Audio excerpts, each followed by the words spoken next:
আজ সকালের জলখাবারে বানিয়েছিলাম একটু কচুরি, সাথে ছিল আলুর দম।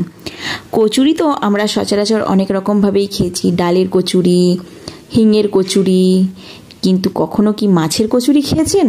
এই কচুরিটা খেতে যে এত ভালো হয় তা মুখে বলে কিন্তু বোঝানো যাবে না। তো পারলে কিন্তু এভাবে একবার বানিয়ে দেখতে পারেন। তো এর জন্য প্রথমে আমি ময়দাতে সামান্য নুন আর একটু সাদা তেল দিয়ে খুব ভালো করে ময়াম দিয়ে নিচ্ছি। ময়াম দেওয়া হয়ে গেছে, এবার একটু একটু করে জল দিয়ে খুব ভালো করে ময়দাটা মেখে নিচ্ছি। ময়দাটা মেখে নেওয়া হয়ে গেছে, এবার ঢাকা দিয়ে রাখছি বেশ কিছুক্ষণের জন্য। নিয়েছি 4 পিস মাছ। আমি কিন্তু এখানে কাতলা মাছ নিয়েছি, আপনারা পারলে কিন্তু রুই মাছও নিতে পারেন। এরই মধ্যে দিয়ে দিচ্ছি সামান্য নুন আর হলুদ। এখন শুধু সেদ্ধ করে নেওয়ার পালা। এখন এবারে 10 মিনিটের জন্য ঢাকা দিয়ে রেখেছি যাতে মাছটা খুব ভালোভাবে সেদ্ধ হয়ে যায়। 10 মিনিট পর ঢাকাটা খুলে নিয়েছি, মাছগুলো সেদ্ধ হয়ে গেছে। এখন এবারে জল থেকে ছেঁকে কাঁটাগুলোকে খুব ভালো করে বেছে নিচ্ছি। এদিকে মাছগুলো কিন্তু আমার ভালো করে বেছে নেওয়া হয়ে গেছে। এরপর গ্যাসে একটা ফ্রাই প্যান বসিয়ে দিয়েছি পরিমাণ মতো সর্ষের তেল। এবার তেলটা একটু গরম হয়ে গেলে দিয়ে দিচ্ছি মিহি করে কুচিয়ে রাখা পেঁয়াজ।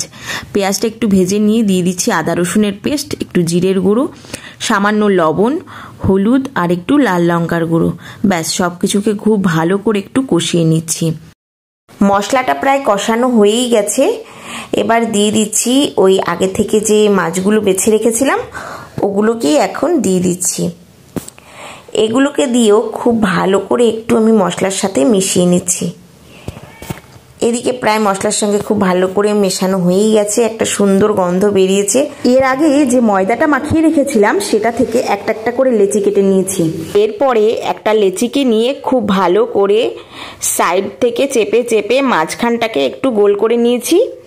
এরপর 1 চামচ করে পুর এর মধ্যে ভরে দিয়ে এরপর আমি এটাকে খুব ভালো করে হাতের সাহায্যে মুখটাকে বন্ধ করে দিয়েছি যাতে কোনোভাবে পুরটা বেরিয়ে না আসে।